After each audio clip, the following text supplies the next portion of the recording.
Bonsoir à tous. Bonsoir. Bonsoir, Seb. Bonsoir. Bonsoir. Donc tu fais l'introduction, Seth, ou je m'en charge? C'est déjà fait, c'est déjà fait. Bah là, on est parti pour un petit jeu de questions-réponses, donc avec Dead Spirit Et Charabia. et Charabia. Mais je l'ai pas entendu encore, Charabia. Attends, je vais. T'entends pas? Ah bah si, mais je t'entends pas fort, cher ami. Ah. Je vais... je vais couper le son des alertes, le temps de la. Le temps qu'on soit dans le jeu de questions-réponses. Salut Wipex. Ouais. Est-ce que les gens vous entendez bien, nos amis du Discord? Il y a Apon qui a lancé un raid avec 32. Ouais. Merci à lui. Merci Apan. Alors, pas merci. Et Louis, bienvenue. Bienvenue à toi et Donc merci aussi donc à Dead et puis à Charabia d'accepter cet exercice de questions-réponses. On va avoir 45 minutes, donc on posera des questions. Donc et puis bon, c'est des questions qui ont été pour la plupart posées par la communauté en fait. Merci à la communauté d'avoir participé à toutes ces questions qui ont été posées. Donc on en a beaucoup. Donc on fera environ 35 minutes sur ces questions. Donc il y en a une vingtaine, mais je pense qu'on ne pourra pas tout faire, poser toutes les questions. Donc j'en ai hiérarchisé un certain nombre. Et puis on prendra après un petit peu de temps pour répondre aux questions qui seront formulées directement dans notre chat. Donc ce que je propose, c'est de démarrer pour pas perdre trop de temps. Donc à l'issue des questions, il y aura un petit intermède aussi à un moment au niveau des questions. Donc il y aura Dead Spirit qui fera une petite annonce pour la compétition. Et puis donc après on embrayera directement après les questions-réponses sur la compétition à 21h15 normalement. Alors en termes de questions, donc on va démarrer avec plutôt des questions relatives aux amorces et puis à la population de poissons, les spots, etc. Donc c'est la question qui était la numéro 5 en fait dans ce qu'on vous avait posé, c'était est-ce qu'un ingrédient utilisé à mauvais escient dans une amorce, c'est-à-dire ne faisant pas partie des préférences d'un poisson ciblé, donc est-ce qu'il peut avoir un effet répulsif sur ce poisson? Ou bien le poisson y est-il indifférent? Et alors effectivement déjà chaque ingrédient peut avoir un impact, donc c'est très important de bien les choisir et de les essayer. Certains peuvent du coup avoir des effets qui sont en fait répulsifs ou ralentir les départs, mais ils peuvent également augmenter en fait les prises accessoires. Donc ce qui peut compliquer du coup la recherche d'une espèce quand on cherche à cibler.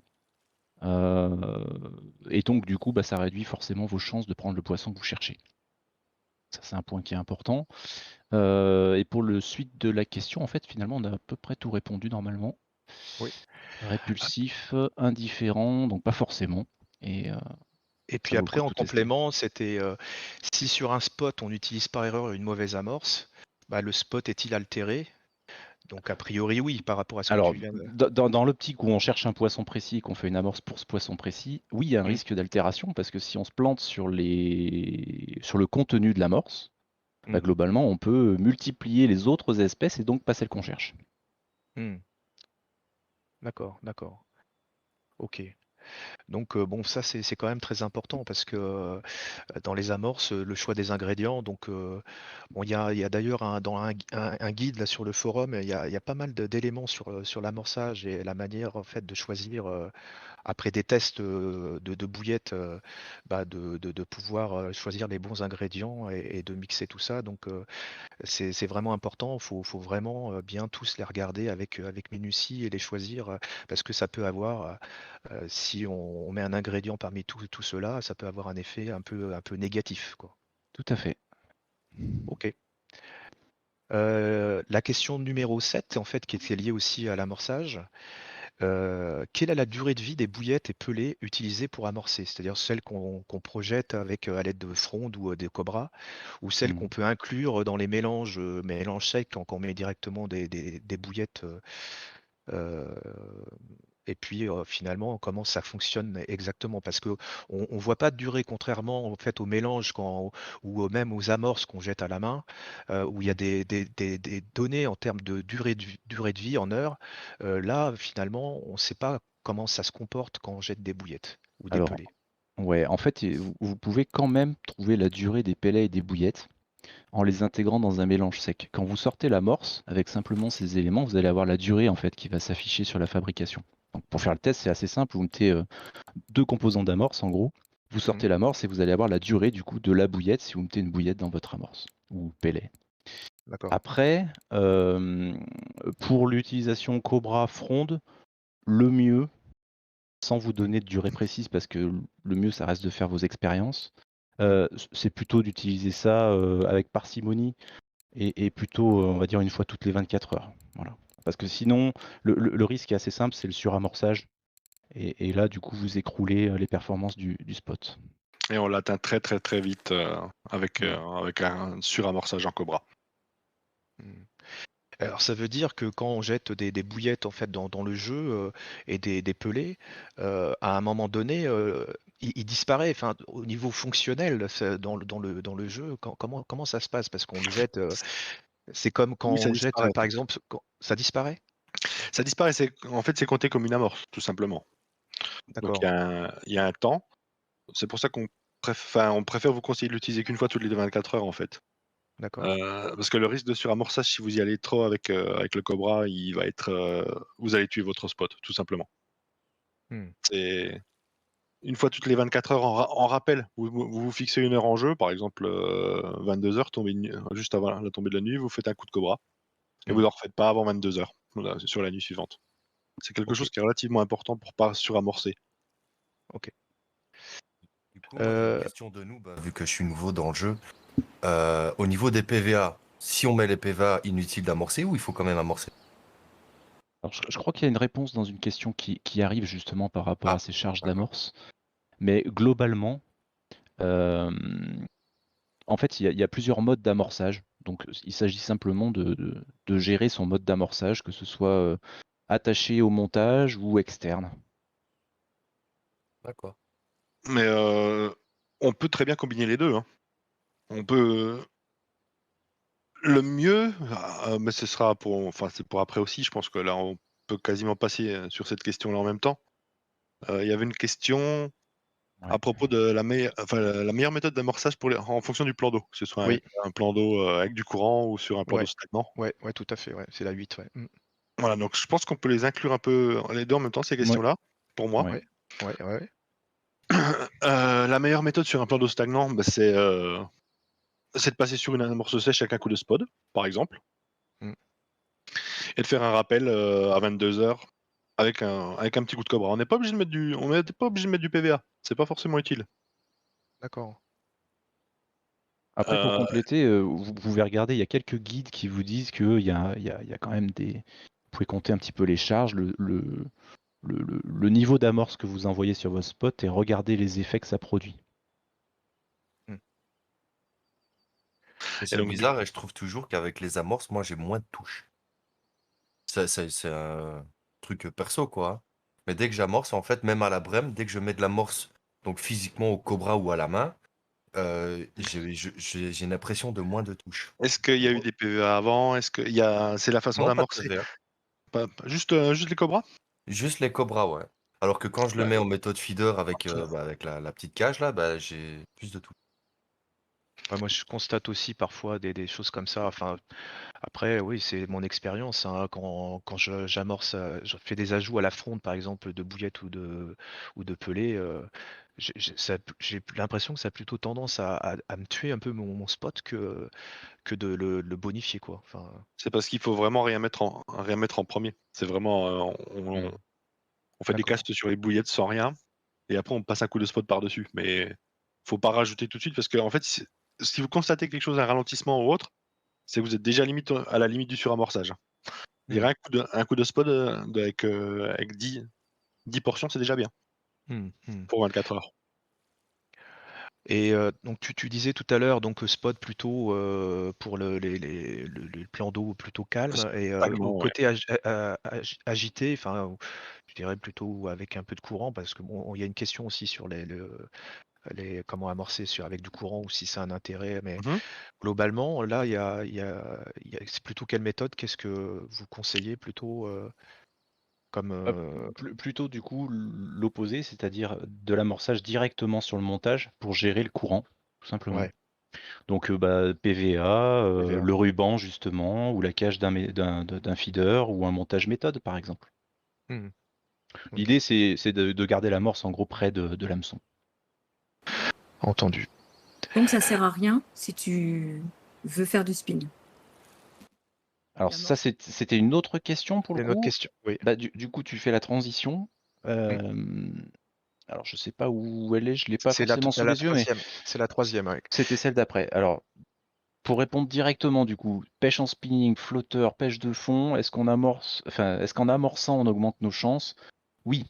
Après, encore une fois, tout dépendra de l'amorce qui est utilisée par rapport à la cible. Si vous vous plantez sur l'amorce sur un poisson qui peut-être réagit pas forcément bien avec ce que vous envoyez, ça va vous compliquer la vie. Voilà. Et dans ce cas, comment se comporte l'amorce quand tu la lances? Est-ce qu'elle va suivre le courant ou est-ce qu'elle reste sur place? Même si on utilise de l'argile, hein, je veux dire, Alors il y avait ce point-là effectivement. Alors l'argile, elle ralentit effectivement entre guillemets la diffusion, c'est-à-dire qu'elle rallonge le temps de durée de l'amorce. Vous pouvez faire le test comme je le disais tout à l'heure, hein, en intégrant dans une amorce pour voir combien de temps ça ajoute. Ce sera assez clair. Si vous regardez l'amorce à esturgeon par exemple, ça la dope considérablement en durée.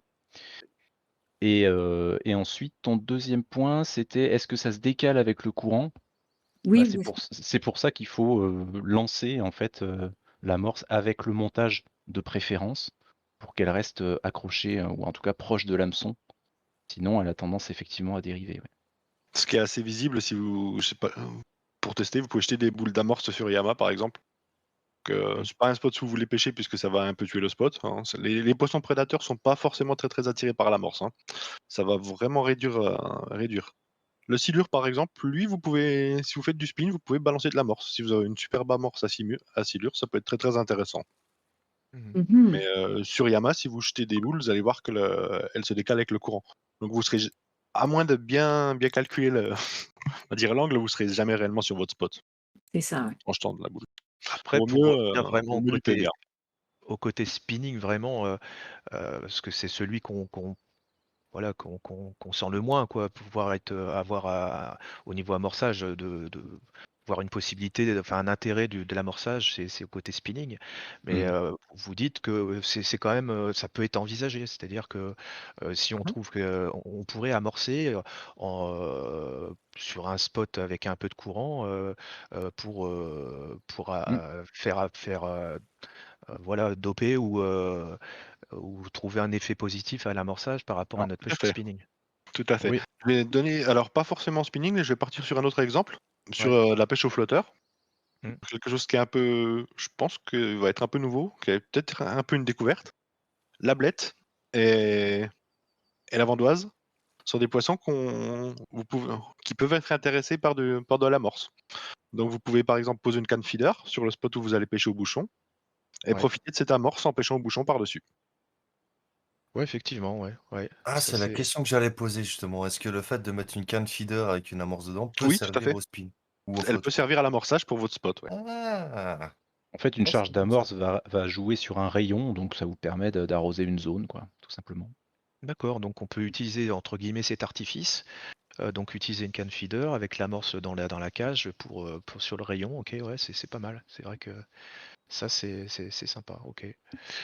Hem, bon pour aller, bon c'est pas que je veux, précipiter non plus vos réponses, hein, il y a certaines questions dans les 20 qu'on passera pas, hein, mais Mais juste quand même, ça c'est un point et que c'est une confirmation, ça devrait aller très vite parce qu'il y a toujours des débats qui reviennent. Alors pas pour les pêcheurs les plus haut level, mais bon, c'est bien quand même de le redire.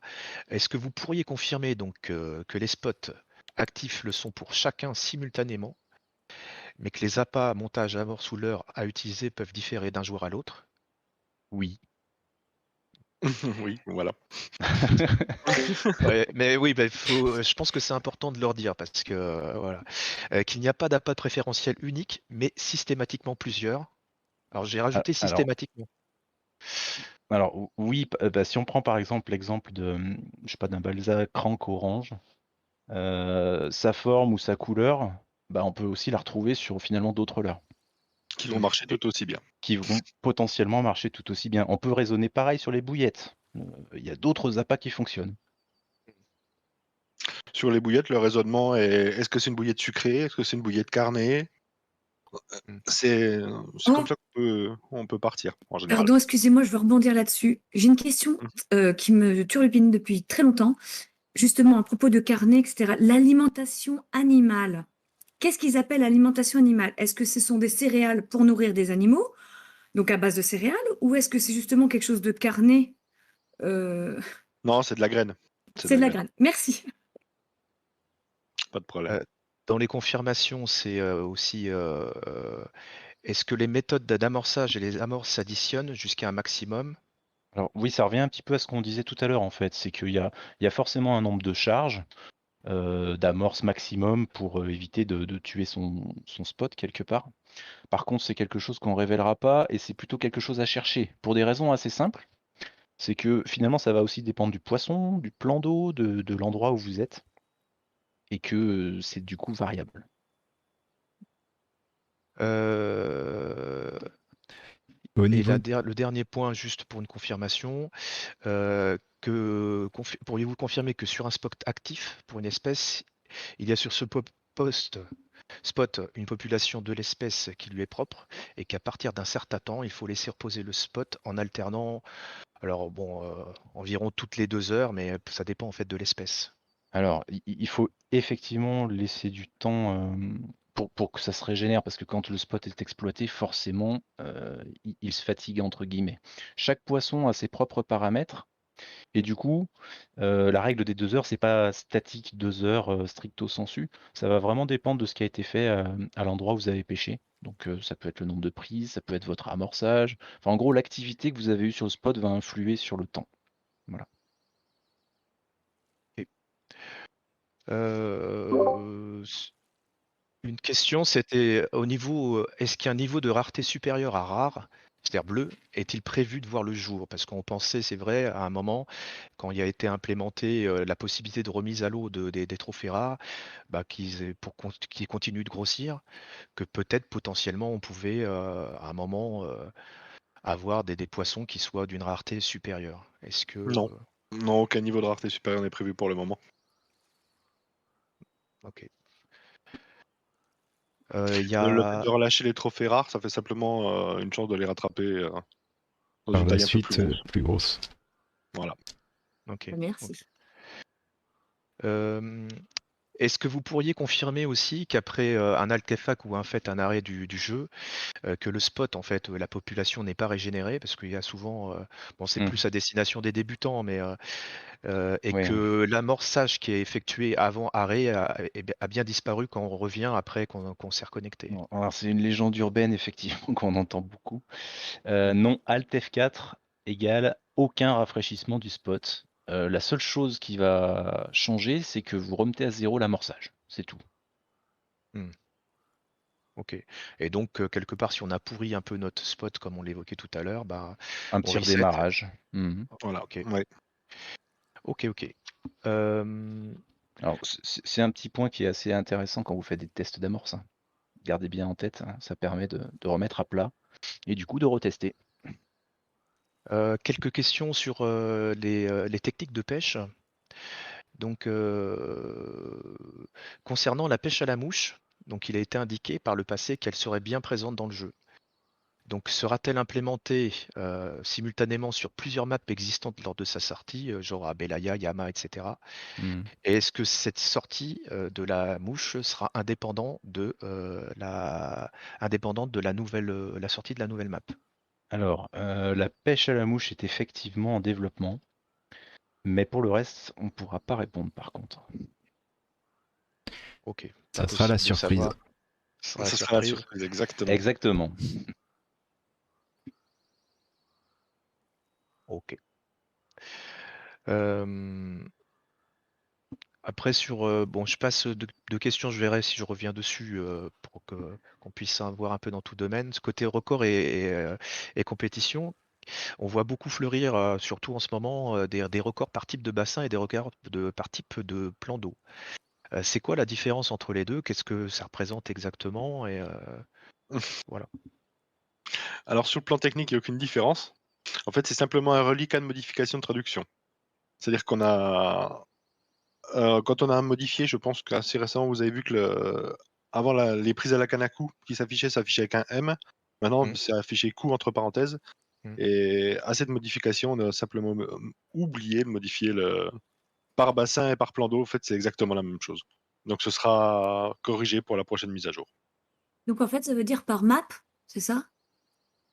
Oui, c'est un record moi, généralement, je crois que c'est le par type de plan d'eau qui est pas bon et qui va se transformer en par type de bassin, en fait, tout Mm. simplement. Mais c'est par map et c'est généralement celui qui est différent, c'est celui qui s'affiche à la Kanaku actuellement.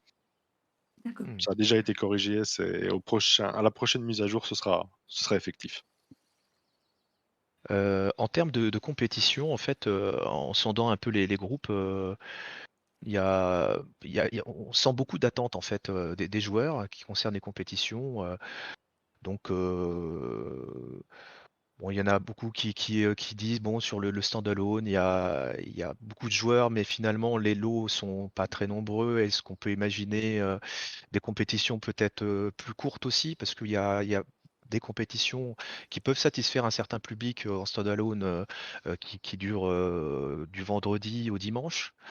Mais il y en a beaucoup qui sont pas disponibles non plus pour jouer. Et si on veut être compétitif, si on peut pas être là le vendredi, bah c'est un peu compliqué. Est-ce que de rajouter des compétitions de plus courte durée, avec voilà, d'amener un petit peu de diversité, genre les compétitions flash qu'il y a eu à un moment, hein, par exemple les compétitions de 2 heures. Et puis peut-être imaginer donc des compétitions plus courtes ou à des moments un peu différents pour prendre en compte aussi bah, ceux qui travaillent quoi, et qui peuvent pas jouer même sur un jour depuis le matin jusqu'au soir quoi. Donc alors, en diversifiant, hein, c'est pas en retirant ces compétitions-là qu'on a un public, on le voit bien. Et puis d'imaginer aussi par exemple des tournois, il y a des tournois juniors, mais il y a des tournois après pour les levels au-dessus, mais des tournois peut-être pour des plus gros levels. Voilà, voilà, c'est ce qu'on m'a fait, ce qu'on m'a donné posé Mmh. comme question globalement. Et puis voilà, est-ce que par rapport à ça, vous avez en tête justement bah, d'aller vers des compétitions un peu de ce type-là, plus gros level, de durée différente? Qu'est-ce qui est prévu un peu à l'avenir côté compétitif? Alors, là, il y a beaucoup de choses à se dire, il y a plusieurs points, hein. Heu, la première, c'est qu'actuellement, on a des tournois qui sont un peu disponibles pour tout le monde. On en a en milieu de semaine, on en a en week-end. Donc le point de blocage, c'est qu'on travaille sur, donc c'est nous qui créons les compétitions en Mm, permanence. Elles sont, pas régionales puisqu'on a plusieurs régions qui sont impliquées, mm, avec différents fuseaux horaires. Donc en fait, réduire la durée des compétitions, reviendra à pénaliser une des régions, simplement. Donc mm, sur les compétitions actuelles, on va pas pouvoir réduire. Donc mm, c'est vraiment le point important, c'est qu'on travaille sur, une structure synchronisée de toutes les régions là-dessus et on ne peut pas réduire. Si on met une compétition de 2 heures on va dire de 19 h à 20 h chez nous, ça va être, à 6 h du matin en Corée. Ça va être pénalisant et ainsi et inversement. mm. Le truc pour ça, c'est qu'on peut effectivement donc on y pense, on va retravailler un peu, toutes ces structures-là, mais de façon régionale. C'est-à-dire qu'on va recréer, une compétition flash peut-être une fois par mois en en supplément des événements qui sont déjà là, hein, le Guess the Oui. Weight, ces choses-là. Ouais. Donc, Ouais, je pense c'est qu'il y aura les joueurs seront intéressés par ça parce que on comprend hein, les questions de fuseau parce que c'est des compétitions standalone multi-régions. Mais c'est vrai qu'après, derrière, pour être compétitif, les joueurs, bon, moi, c'est le retour que j'ai hein, donc, quand j'ai été posé les questions. Et puis moi-même, de mon côté aussi, je trouve que c'est un frein pour pouvoir. Après, sur le nombre de lots, quand même, bon, moi, voilà, c'est factuel. Ce qu'on m'a dit, on me dit, voilà, on est 400, il y a les trois premiers qui sont récompensés. Est-ce qu'à quelque part, il y a prise en compte de ça quand même? il y a tout à fait Sachant que pris en par le compte de ça. passé, moi, je suis pas un très ancien, mais on m'a dit qu'il y avait des époques où il y avait beaucoup de lots. Bon, après, voilà, c'est ce qu'on m'a dit. Donc, là, donc le but, c'est que ça reste quand même une compétition. Donc, on est en constant suivi par rapport à ça. Preuve en est que pour les tournois par équipe qui ont été implémentés récemment sur le standalone, Ouais. on était à 3 lots, tout simplement, Ouais. dès le début. Le temps de récupérer assez de données sur une moyenne de participants par tournoi ou autre. Et on les a passés à 5, par exemple. Donc c'est un Ouais. suivi. Ça manque un peu. On attend un peu plus de participation pour augmenter les lots, tout simplement. C'est un Ouais. peu ce qui se fait. C'est ce qu'on a remarqué. On était un tout petit peu déçus, par exemple, sur la période de Noël, sur le calendrier de l'avant, où la participation était relativement minime, alors qu'il y avait en tout, il y avait plus de 50 000 silver à gagner, Mm. quasiment. Ouais. Plus le reste, ouais. Plus le reste. C'est ça vraiment. Les lots sont en fonction du nombre de participants sur les compétitions, tout simplement. Ok. Et par Euh, rapport au tournoi agro level, pendant que ouais. on Ouais. en est encore Ouais. là-dessus, Vas-y. Ouais. il y a déjà des choses qui sont en place. Donc il y en a déjà eu un ou deux qui se sont passés. C'est Ouais. les tournois qu'on appelle les challenges ou les défis de pêche, en pêche, je crois, D'accord. qui sont des choses un petit peu plus dures et où les récompenses sont plus intéressantes. Vous suivez les news, il y en a un qui devra arriver en début de semaine. D'accord. Voilà. Après, pour terminer, il y a dans les semaines qui vont venir, comme tu disais, Dead, on va quand même retravailler un petit peu la planif sur la partie événements régionaux pour revoir sous forme potentiellement de calendrier. On réfléchit à tout ça. Du coup, n'hésitez pas à vous exprimer parce qu'on apprécie quand même vos retours sur les compétitions. Ça nous aide aussi à customiser ça encore plus. Et puis on repensera aussi également la partie créateur de contenu pour voir comment est-ce qu'on peut fonctionner sur 2023 déjà. Voilà. D'accord. Ok. Ah ça m'intéresse. Bah justement, exprimez-vous. Euh, je vais terminer sur parce que là on avait dit 21h05, 7 pour rester 10 minutes pour les questions qu'il y a dans le chat déjà et puis qui pourra y avoir sur le chat en complément.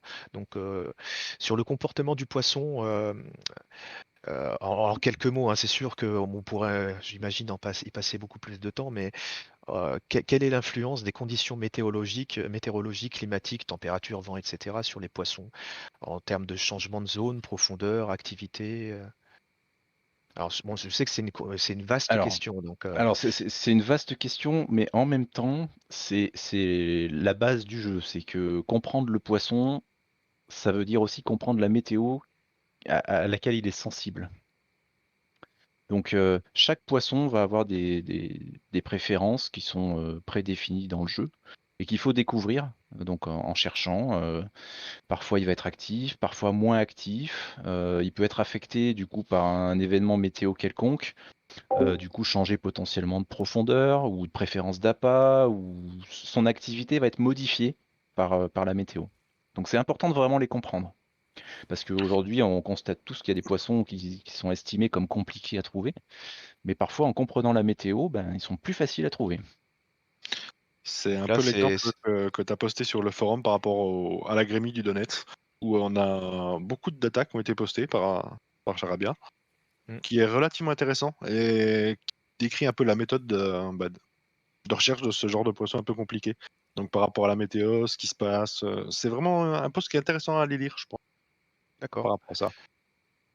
Ok, donc là c'est la recherche, faut qu'on découvre aussi à travers le comportement, à travers les tests, le comportement des poissons en fonction de tous ces paramètres, température, sachant que bon, c'était dit aussi sur certains guides hein, que bien sûr la température a un impact, la pluie est aussi, voilà. Donc sur la mécanique, le changement de préférence et puis de migration, donc est-ce que vous pouvez nous dire quelques mots Ah oui. sur la mécanique de migration et de changement des préférences des poissons?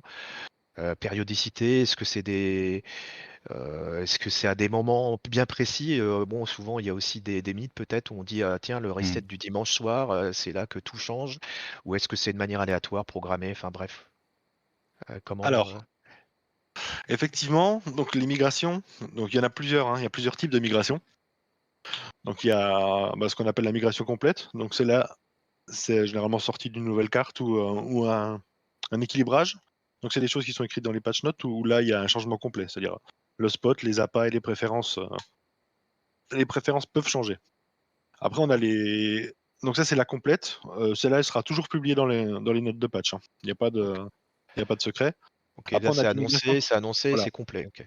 celle-là elle sera complète. Après on a des migrations par conditions météo qui peuvent survenir, donc un peu le même principe que ce qu'on a parlé juste avant. C'est Mm. des petites migrations qui peuvent avoir juste un changement. Alors, c'est une petite migration, ça peut être juste un changement d'appât ou un changement de spot, par exemple. D'accord. Par exemple, certains poissons préfèrent des leurres, on va dire, de couleur verte, bleue sur une météo pluvieuse et des leurres un peu plus flashy sur une couleur. Enfin, des leurres un peu plus flashy sur une journée ensoleillée. Ça c'est une petite migration. Et le Et paramètre ça, déclencheur, c'est le temps, que c'est ce que tu disais, oui, c'est le temps, c'est la météo. Ça peut être la la météo. température ou le temps en lui-même, hein. Hmm. Et des Ça, fois, ça c'est peut une être un des deux. combinaison même, hein. Oui. Des fois, ça peut être une combinaison aussi. Et après, il y a des migrations ce qu'on appelle cycliques, donc qui peuvent intervenir individuellement, par spot ou par appât sur une espèce. Par exemple, l'esturgeon peut migrer, c'est un exemple, hein, c'est pas vraiment. L'esturgeon, il peut migrer 2 fois par semaine, ou une fois par semaine, ou une fois tous les 15 jours. Chaque poisson a des cycliques automatiques comme ça. Et le Pleine vent semaine, aussi. Et après, on a la petite migration, le reset des préférences d'appât du dimanche aussi, qui est une petite migration différente encore. donc en pleine semaine, il peut y avoir des migrations, Tout à fait. des changements de spot Automatique, ouais. automatiques. Voilà, oui. On a, Changement de spot ou changement d'appât. on a Ou Tifred qui demande si le vent aussi influe. Le Alors vent oui. influe aussi, oui. D'accord. Chaque critère météorologique influe. Donc migration et changement de préférence, ok. Et le tout s'additionne. Le tout s'additionne, oui. Ouais. Oui. Donc si le vent, la météo et la température changent, c'est le Oui, tiercé gagnant. et parfois, il faut la coordination de plusieurs conditions. Je vous invite vraiment à lire l'article sur la grémie, ça va vous donner quelques petites clés sur la complexité autour de la météo. D'accord. Petite dernière question, après on laisserait la place aux questions dans le chat et c'est Seth qui Mhm. s'en chargera. Il y a les autres questions, on verra, peut-être qu'on vous les posera par écrit ou on prendra vos réponses pour qu'on puisse avoir un point de vue complet des questions posées. Alors, c'est une question préalable. Les substrats sont-ils tous bien implémentés sur toutes les maps? Aujourd'hui, les substrats, les fonds. Alors, oui.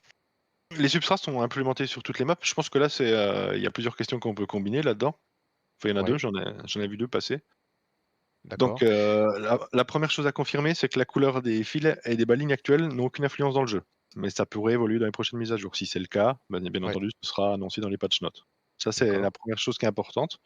Ouais, Sur ce point, par contre, bas de ligne ou ligne ou le corps de ligne, si il n'y a pas de bas de ligne, le diamètre et le matériau utilisé auront une influence importante, en tout cas.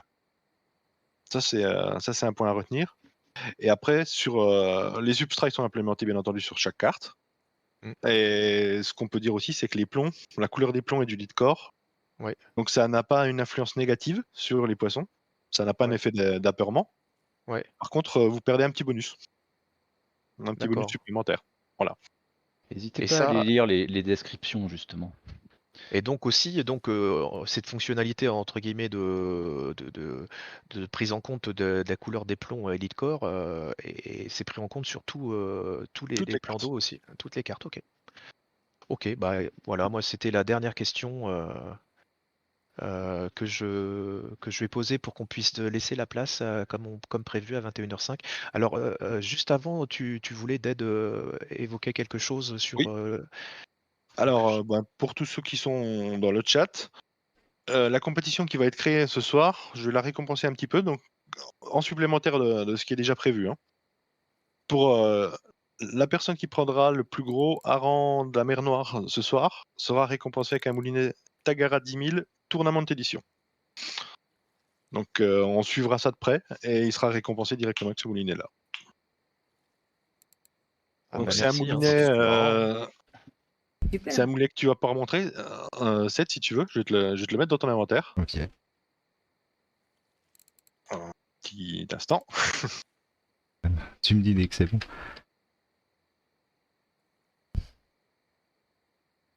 Donc c'est un moulinet qui est relativement unique, hein. Il n'y en a pas eu beaucoup qui ont été envoyés encore pour le moment. On en a sorti 2 fois sur les tournois. Sachant qu'il y a déjà le calibre qui est ici, hein, Et ça, voilà, oui. pour le gagnant de la compétition, hein, de la manche. En plus des lots.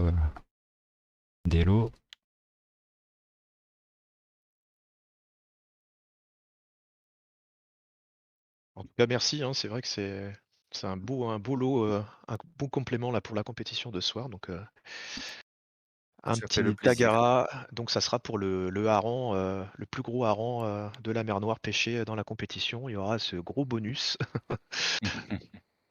Alors, voilà, il est disponible dans ton inventaire, si tu veux le montrer en live. Ouais, je vais.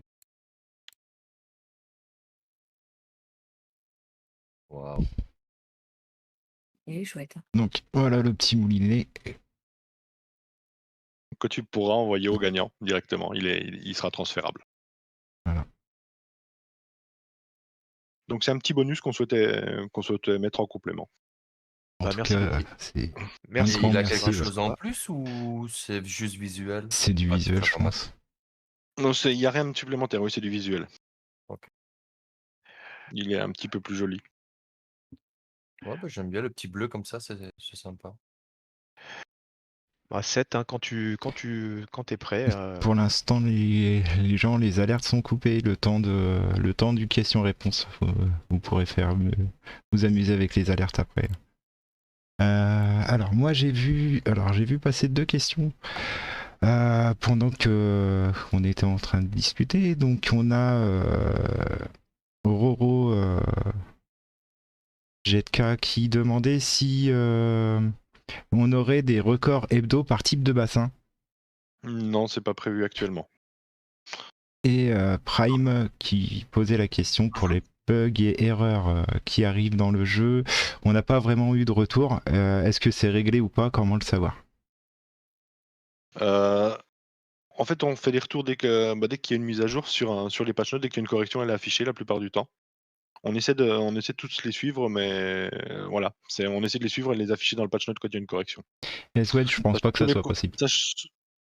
Excuse-moi. Sachant que tous les bugs que vous nous remontez sont transférés directement aux développeurs par le biais d'un bug tracker et on a un suivi dessus en permanence. Donc on sait si c'est corrigé, on peut l'annoncer quand ça a été corrigé. Alors, ensuite, on a une question de Canette qui nous dit comme les préférences de poissons changent en fonction des comptes. Alors, Les comptes. Des avec le comptes. compte. ouais, des Rencontre, comptes. compte. Ouais, des comptes.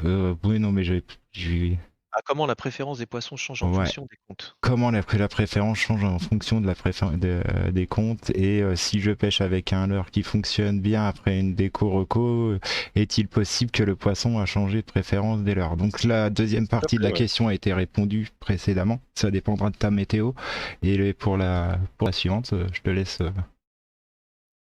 répondre. Oui, tout à fait possible, hein. Après une déco reco, un leurre peut être pas inactif, mais fonctionner moins bien qu'un autre. même si on pêchait avec l'autre avant. C'est la préférence, les appâts sont définis, à la connexion plus ou moins, hein. On va pas aller plus loin sur le fonctionnement de l'infrastructure par contre. Mais effectivement.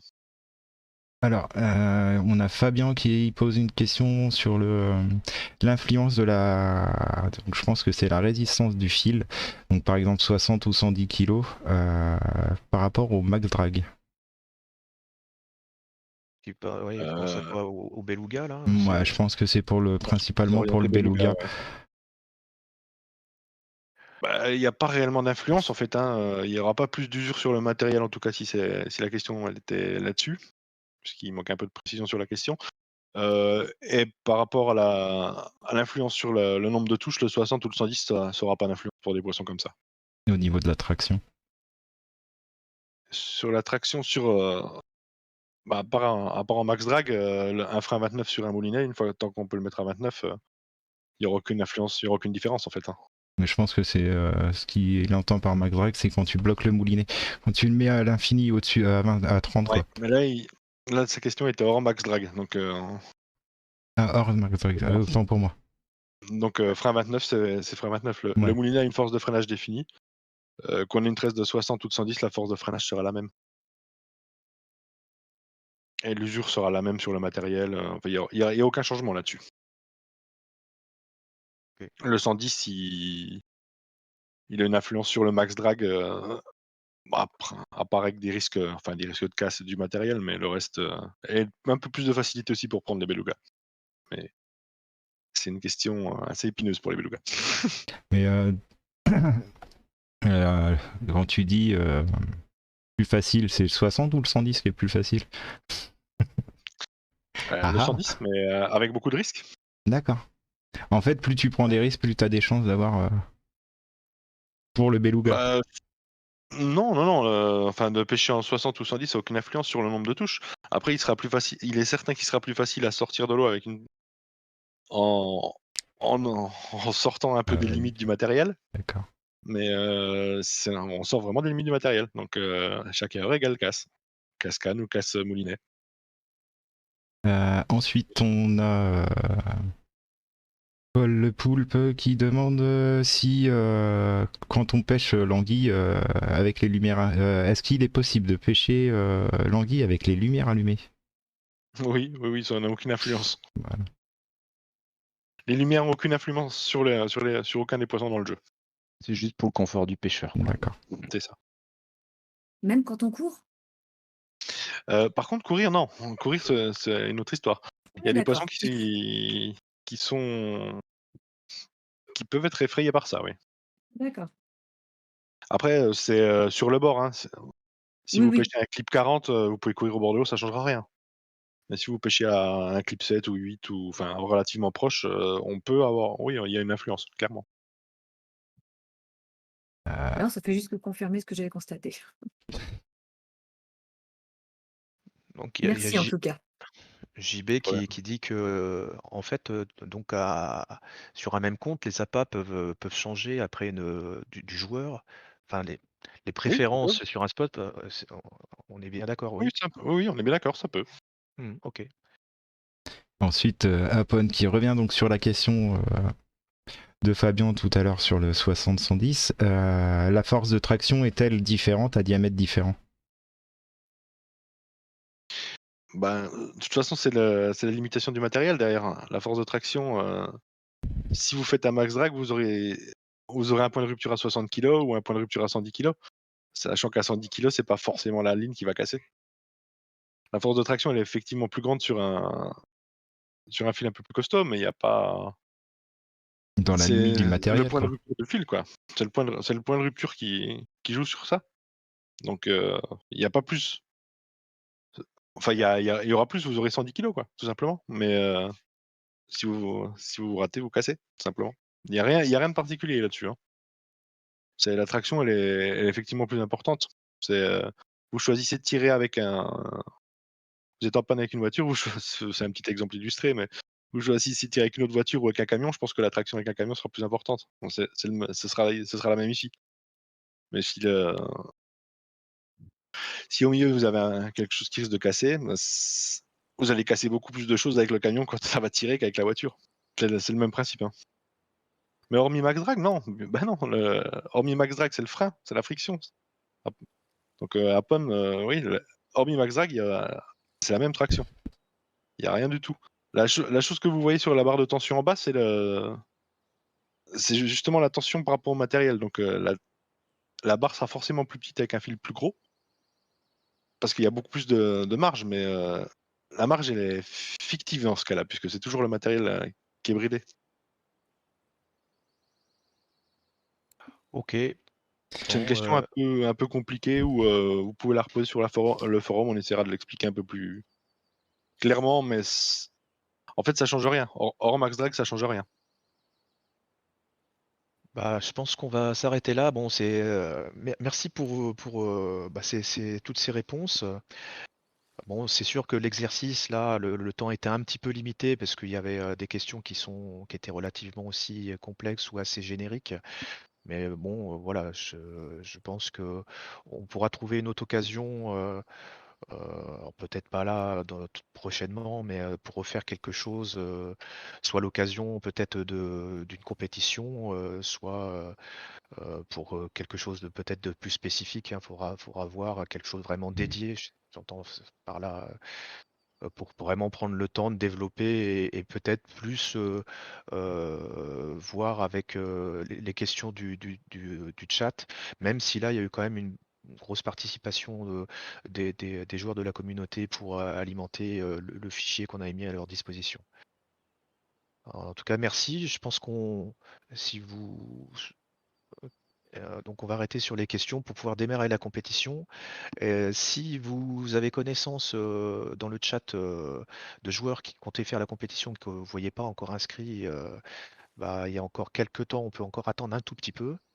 Et puis je rappelle pour ceux qui sont sur le live que outre les récompenses qui sont données systématiquement des manches, c'est-à-dire moulin, caliber, plus jour des premiums, plus des rubis diamond, il y a ce soir un super bonus qui est offert par RF4 pour le hareng, qui est le plus gros hareng de la compétition, avec un Tagara 10 000 édition spéciale quand même. Donc n'hésitez pas à vous inscrire, on reste quelques temps et puis après on va démarrer la compétition quand même pour pas être trop en retard et pas louper les créneaux.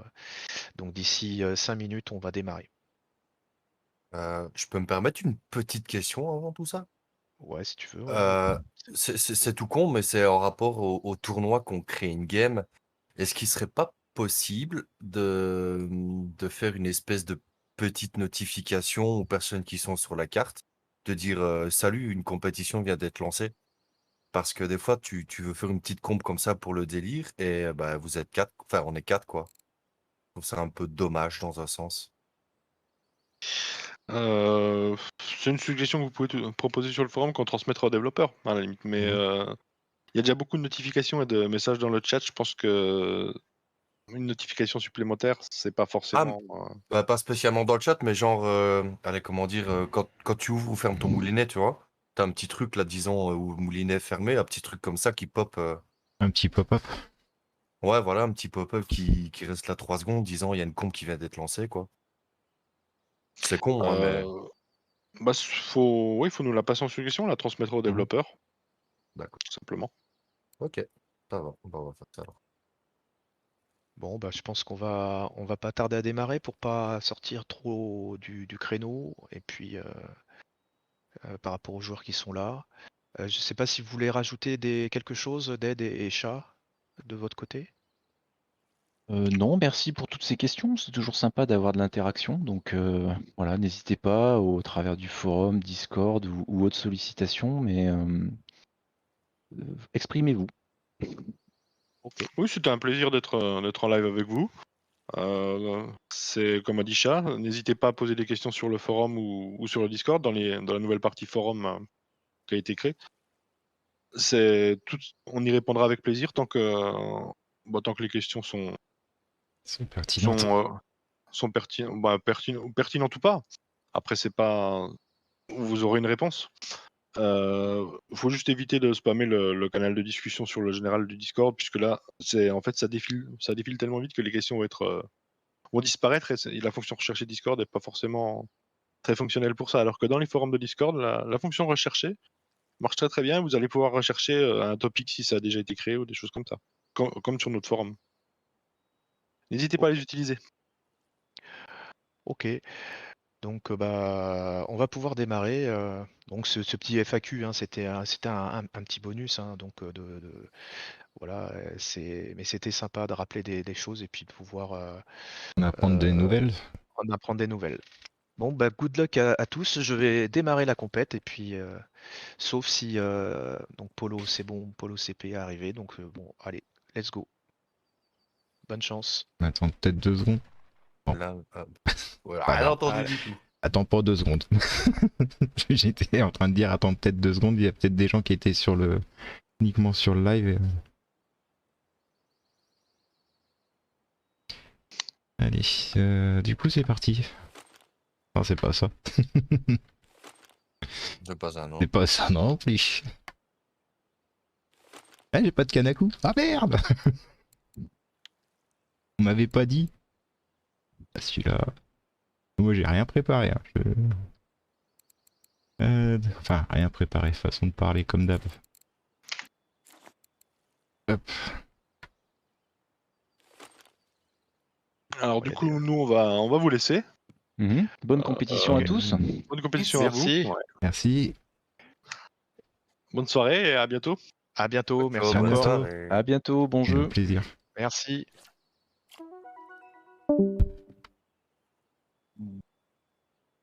Moi, je vais décaler avec les copains. Hein.